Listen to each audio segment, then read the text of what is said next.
जो है वो यमुना जी में गिर गई है, तो मैं तो अपनी गेंद लेने के लिए आया हूँ। अरे मैं युद्ध करने के लिए नहीं आया। इतना वार्तालाप हुआ कि इतने में कालिया नाग जो है वो जग गया। उसने कहा कौन है? अब कालिया नाग ने देखा तो छोटा सा बालक है, लेकिन कालिया नाग ने मन में ये विचार किया कि जब इस जल को पीने से लोग मर जाते हैं, इतना विषैला जल है, और ये जो बालक इस जल में इधर तक आ गया है, ये कोई साधारण बालक तो हो नहीं सकता। ये जो है कोई साधारण बालक नहीं हो सकता है। तुरंत पास जाकर के कहा कि तू कौन है और इधर कर लिए आए हैं? तो उसने कहा भैया मैं तो अपनी गेंद लेने के लिए आया हूँ और गेंद लेकर के मैं वापस चला जाऊंगा। तो कालिया नाग ने कहा देख तू मेरा हार तो गया है, लेकिन अब तुम वापस नहीं जा पाएगा। और कालिया नाग ने जो है तुरंत अपने धनों में कन्हैया को जकड़ लिया और कभी इधर से पटकते कभी उधर से पटकते कन्हैया चुपचाप रहे और उसके बल को देखते रहे। अब मेरे लाला ने सोचा, मेरे कन्हैया ने सोचा कि अब तो राधे राधे बोल, और कन्हैया ने अपने शरीर को फुलाया और कालिया नाग के फुसकारी से उसके जहर से भगवान का जो है रंग जो है वो श्याम वर्ण हो गया। अब भगवान ने अपने शरीर को फुलाना प्रारंभ किया और फुलाते फुलाते मारा। तुरंत आज लाला को चढ़ करके उनके फनों पर बैठ गए, एक एक करके फनों को नाथ दिया। और नाग पत्नियों ने सोचा कि यदि इस प्रकार भगवान नृत्य करते रहे, भगवान नाचते रहे, तो इनका तो राधे राधे हो जाएगी। इसलिए जाकर के हाथ जोड़ करके नमन किया। बोले महाराज हम आपसे हाथ जोड़ करके नमन करते हैं, हमारे पति को आप छोड़ दीजिए। तो भगवान ने कहा कि देवी अरे हम तुम्हारे पति को मारना नहीं चाहते, बस मैंने इनको थोड़ा दंड दिया है, क्योंकि इस जहर से जो गाय है वो गाय इस जल को पीती तो वो मर जाती है। इसलिए तुम्हें इस यमुना जी से जाना होगा। तो कालिया नाग ने कहा महाराज ये सारा जगत आपका है, तो मैं जाऊं तो जाऊं, कहाँ जाऊं? और रमण द्वीप में जाकर के तुम्हारा सत्यवास रहेगा। कालिया नाग की पत्नियों को भगवान ने उपदेश कराया। अब भगवान को कालिया नाग अपने फनों पर लेकर के धीरे धीरे धीरे यमुना जी में ऊपर आ रहे हैं। और यमुना जी में हिलोरें देख करके नंद बाबा ने कहा कि नंदरानी देखो ऐसा लगता है जैसे यमुना जी से कोई बाहर आ रहा हो। अब सबकी नजर यमुना जी के ऊपर है, और जो यमुना जी पर देखा तो लाला कालिया नाग के फनों पर नृत्य करते हुए तांडव नचते हुए आए और आकर के घाट पर पहुंचे। और तुरंत यशोदा मैया ने लाला को अपने अंग में भर लिया और ले जाकर के अपने भवन में अनेकों प्रकार का योगेश्वरम गौमूत्र से पंचगव्य से स्नान कराया, नजर उतारी।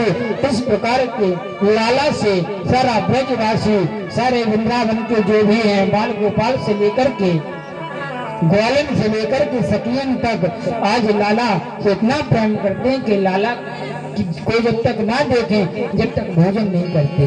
क्योंकि प्रेम दो प्रकार का होता है, भाव सहायक प्रेम उसको कहते हैं कि देखो आज कुछ ग्वालियन ने सोचा, कुछ सखियों ने सोचा, देखो 2 दिन से कन्हैया गैयन चराने को नहीं आए, कन्हैया यमुना जी के घाट पर नहीं आए, तो बोले अब कन्हैया को देखें तो देखें, कैसे देखें?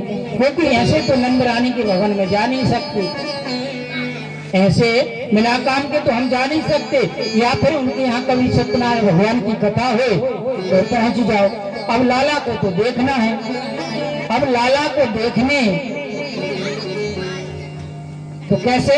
तो उल्हाना लेकर के, एक बहाना लेकर के नंद रानी के भवन में कुछ सखियां जाती हैं। जाकर के नंद रानी से कहा अरे नंद रानी देखो तो सही तेरे लाला कितना उधम करे। अरे बोले क्या हुआ? अरे मेरे घर मैंने मटकी को मैं माखन कर देने के लिए जाना पड़ता है मथुरा, तो मटकी में माखन रखा, 5 मटकी रखी। अरे तेरा लाला जो है अपनी मंडली को लेकर के गया, मैं मटकी में से पूरा माखन खा करके चला आया। कन्हैया अपने कक्ष में था, अब कन्हैया को मिला, बोले लाला इधर आ। तो लाला आकर के यशोदा मैया के पीछे छिप गए। बोले तुमने इनके यहाँ का माखन खाया है? तो लाला ने कहा मैया मैंने माखन नहीं खाए। ये जो सखी है ये मोटे दोष लगाती। बोले कैसे? अरे मैया अब तुमको पता नहीं है, ये सखी झूठ बोलती है। अरे मैं माखन इनके यहाँ का क्यों खाऊं? अपने यहाँ तो कितना माखन है, 100 लख गई नंद बाबा की में तो घर माखन है। अरे मैं एक मटकी माखन क्यों खाने जाऊंगा?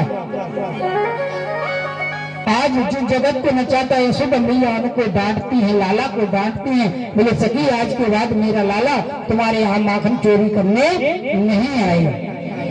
एक दिन यशोदा मैया माखन को बिरोड़ रही थी तो लाला ने जाकर के कहा मैया थोड़ा सा माखन हमें दे दे। पतेले पर यशोदा मैया दूध चढ़ा करके आई थी। अब यशोदा को पता चला कि रसोई में मैं दूध चढ़ा करके आई हूँ। अरे वो तो उफनाने लगा। तो लाला को माखन जो है वो तो वहीं छोड़ करके जाकर के दूध का तबेला उतारने लगी।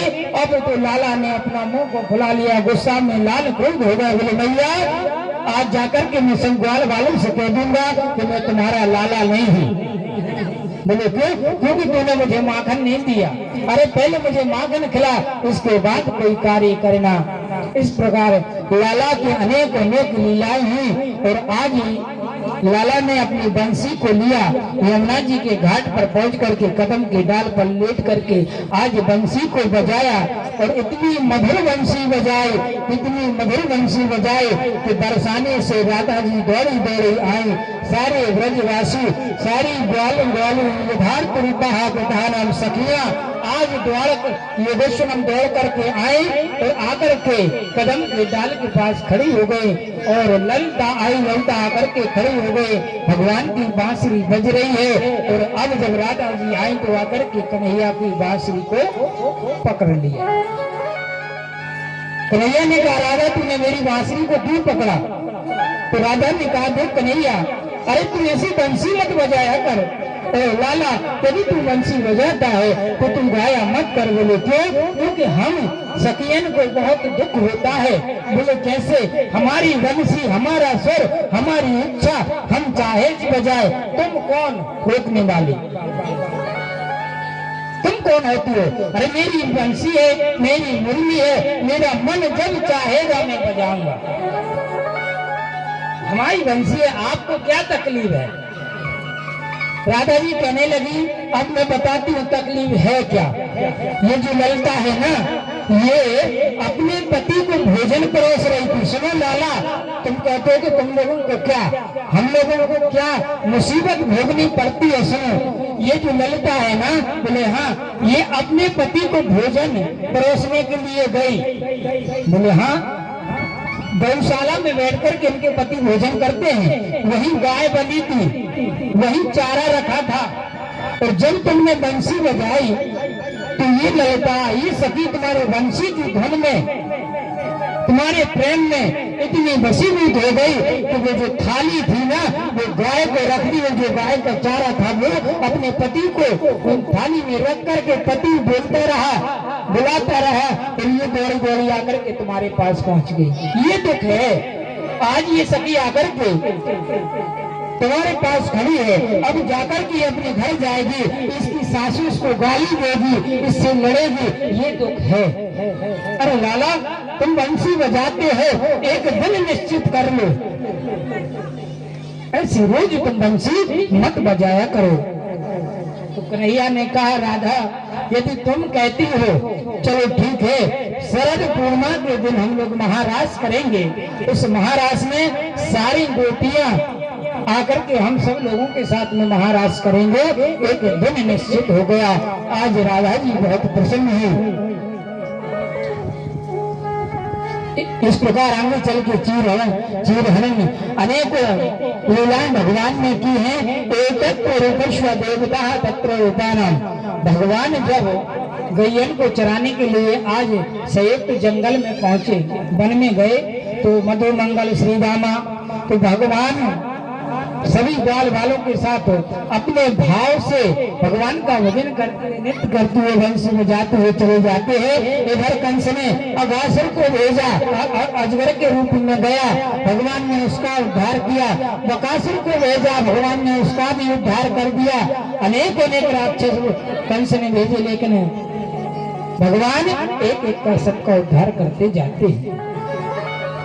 आज भगवान जंगल में एक वृक्ष के नीचे दोपहर का समय था। कहा भैया आज तो सभी ग्वाल वाल एक साथ में बैठ करके भोजन करेंगे। सब लोग अपनी अपनी पोटली लेकर के आए, बीच में भगवान बैठे, घेर करके सब लोग बैठ गए, अपना अपना कलेवा लिए हैं और जो गैयन है गैया घेर करके सब लोगों को घेर करके खड़ी हुई हैं। तो अब लाला ने कहा कि भैया आज कौन के यहाँ से क्या आया है। तो किसी ने पकवान बताए, किसी ने कुछ बताया। अब जो मधुमंगल है, मधुमंगल से कहा कि मधुमंगल आज तो हमारा मन है कि तुम्हारे यहाँ का ही भोजन करेंगे। अब तो मधुमंगल ने कहा लाला हमारे यहाँ खाने को क्या है। बोले कुछ नहीं, भोजन करेंगे तो तुम्हारे यहाँ का करेंगे, अन्यथा हम भोजन नहीं करेंगे। दौड़ता हुआ गया तो अपनी मौसी के यहाँ गया और वहां जाकर के देखो तो देवी बहुत गरीब थी। रसोई में देखा तो कुछ नहीं मिला, एक अन्न का दाना भी नहीं मिला। रसोई में 3 दिन की बासी कड़ी रखी थी। मधुमंगल के पे 3 दिन की बासी कड़ी रखी थी। दोनों ने उस कड़ी को लिया और लेकर के जंगल में आए। अब एक वृक्ष के पास पहुंचे तो मन में विचार किया कि देखो, अरे जो माखन मिश्री खाने वाला है, लाखों गंजन जिसके महल में बनी है, हजारों मटके जिसके यहाँ माखन मिश्री होता है, वो 3 दिन की बासी खट्टी कड़ी कैसे खाएगा। अब इसने क्या किया, पीछे छुपा ली और पेड़ के पास खड़े हुए भगवान मधुमंगल की मन की बात को जान गए। तुरंत खड़े होकर के कहा रे मधुमंगल इधर आओ। और मधुमंगल तुरंत जाकर के मंडली के पास पहुंचे। बोले क्या है। बोले कुछ नहीं। बोले बताओ पीछे क्या है। तुरंत छुड़ा लिया तो 3 दिन की बासी कड़ी और भी ग्वाल वाल के साथ में जिनको कोई माखन लिए, कोई मिश्री लिए, कोई जलेबी लिए, नाना प्रकार के पकवान सब लिए हैं। लेकिन भगवान ने मधुमंगल से कहा कि मधुमंगल मैं तो तुम्हारे यहाँ का भोजन करूंगा। आज भगवान ने मधुमंगल से उस दोना को ले लिया और बीच में रख करके 3 दिन की बासी कड़ी को आज भगवान स्वादिष्ट सिखा रहे। तो भगवान का भाव जिस प्रकार ग्वाल वाल सखियन ग्वालिनी का भाव भगवान के प्रति था, भगवान का कितना प्रेम था, उससे दुगना प्रेम भगवान का था जो आज 3 दिन की बासी कड़ी भगवान ने मधुमंगल के यहाँ की खाई। क्योंकि भगवान चाहते थे कि ये जो है, ये जो बाल गोपाल हैं, ये गरीब घर के हैं, इन्हें ये ना सोचें ये जो लाला जो है नंद बाबा का छोरा है, ये बड़े घर का है, इन लोगों के मन में ये भाव ना आए। इसलिए 3 दिन की बासी कड़ी को भगवान ने खाया। इस प्रकार का भगवान का भाव था। तत्र रूपेश्वर देवता था तो सर्वसाक्षी वंशस्व नहाय था नाम। इस प्रकार के भगवान के भाव होते हैं। तो राधा जी कहती हैं अरे तेरे वंश की धुन सुन के मैं बरसाने से आई। सभी लोग गाएंगे तेरे बंसी की धुन सुनकर मैं बरसाने से